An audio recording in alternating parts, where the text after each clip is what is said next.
Alam nyo bang, just like most people, dumating na rin ako sa point na ayaw ko na mag-set ng goals. The reason for that is because ang dami ko nang sinet na goal, parang hindi naman siya nangyayari.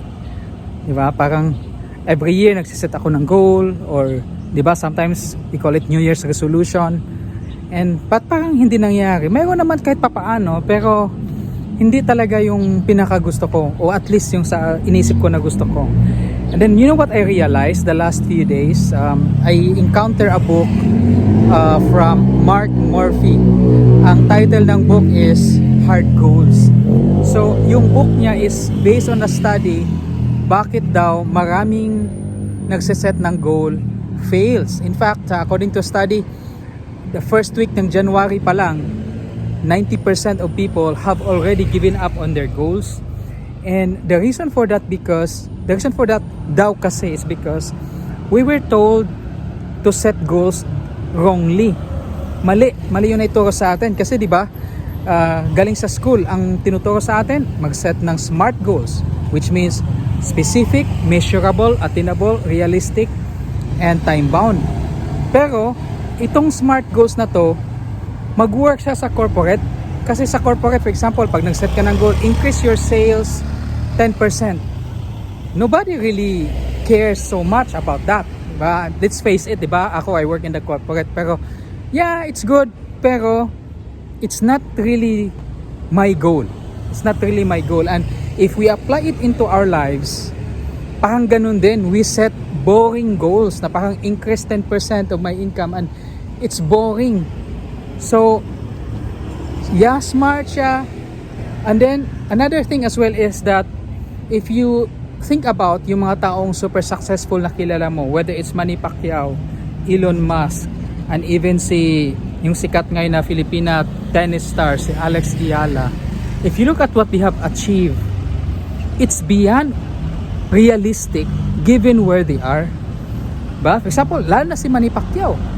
I mean, imagine mo ba naman maging 8 division world champion siya, magiging billionaire, magiging senator, and considering na galing siya sa province, he doesn't speak good English, especially in the beginning, natuto na lang siya ngayon, walang makain, and yet imagine kung ano ang na-accomplish niya. And do you think yung na-accomplish niya ngayon is realistic given kung saan siya nanggaling? Hindi eh.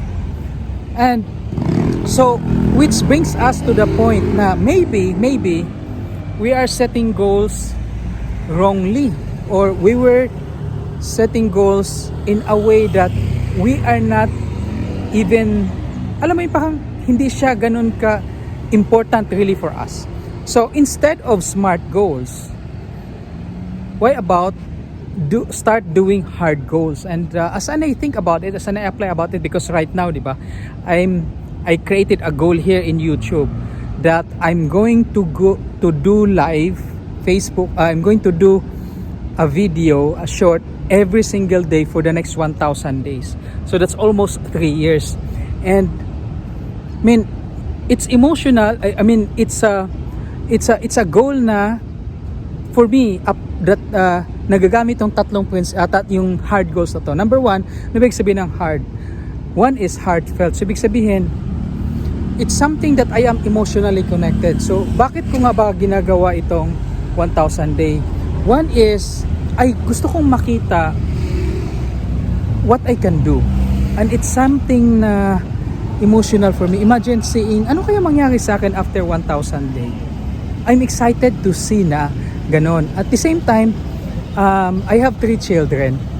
And I want to create something for them na, alam mo yun, parang later on when I'm gone, makikilala nila ako through the things that I do, through my videos, through my yung mga sinishare ko dito. And especially may anak ako I think this is really what's so heartfelt for me, because may anak ako na nasa Australia siya ngayon, and he is not with us. And so paano niya ako makilala as a father, diba? So that's one of my reason na I wanted to share this, and to me it's very heartfelt. Yeah, it's heartfelt. So that's why this is already my 12th day, mayroon na bang days na parang napapagod na ako, wala akong ganang gumawa ng videos? Sa totoo lang, madami na. 12 days pa lang, madami na ako na experience, di ba? But because pag naalala ko, bakit ko nga ba ito ginagawa? Ay, para sa mga anak ko. Ay, because I want to make a stand for something. I want to contribute to the Philippines. I want to contribute to other people. Then nagme-make sense and nakakaya. So number 1 yan, heartfelt.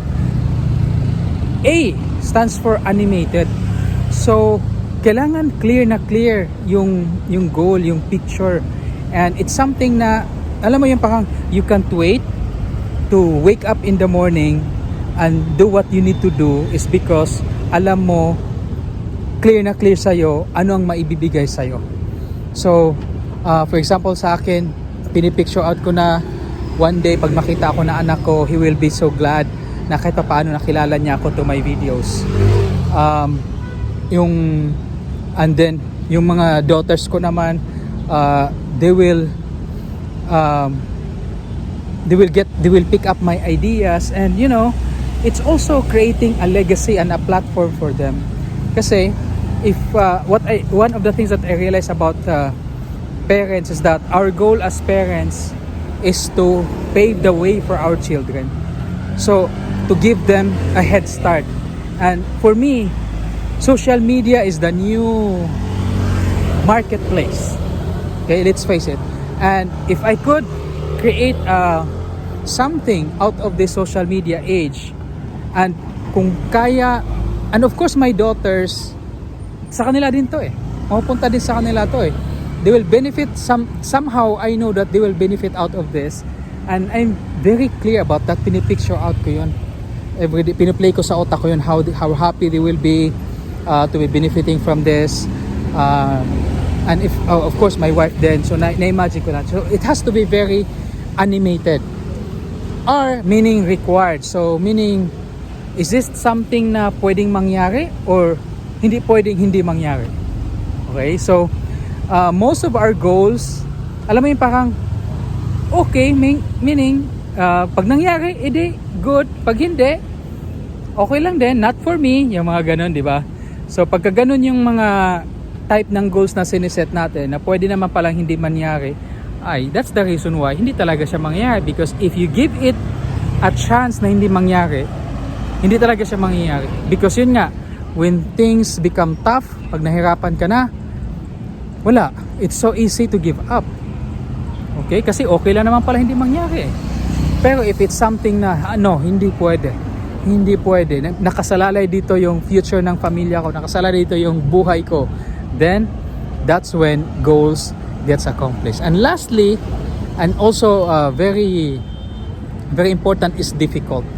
Na-realize ko din that yung mga dreams natin actually at saka goals, it's not just about the money, it's not just about getting there. Sabi nga nila, di ba, it's the journey, it's the journey, not the destination. So bakit? Kasi design yung mga goals natin saka dreams natin for us to grow as a person, to discover our best self. And the only way that we will discover our best self is kung nahirapan tayo. So goals has to be difficult. And kasi kung mag-set ka ng easy goals, I mean, it won't require you to get out of your comfort zone, and therefore hindi ka rin mag-grow. Pero pagka yung goal mo is super difficult, na as in dugot, pawis, kailangan you have to become a better person, you have to change your habits, you have to change your perspective and your mindsets and your thinking, then when you finally get the goal, you will be amazed of what you have become. And my mentor will always remind me that the best part is not the money, the best part is not the fame, the best part is the person you become when you accomplish those goals. So think about that, okay? So set your goals, and remember, set hard goals, heartfelt, animated, required and difficult goals. And by the way, don't wait until it's a new year before you set goals. I have learned from successful people that they set goals every time. Alright, they set goals every time and they don't wait for New Year's. So with that, thank you very much. And if you like this video, hit like and subscribe, and follow me for more, and see what happens on the 1000 day. Good.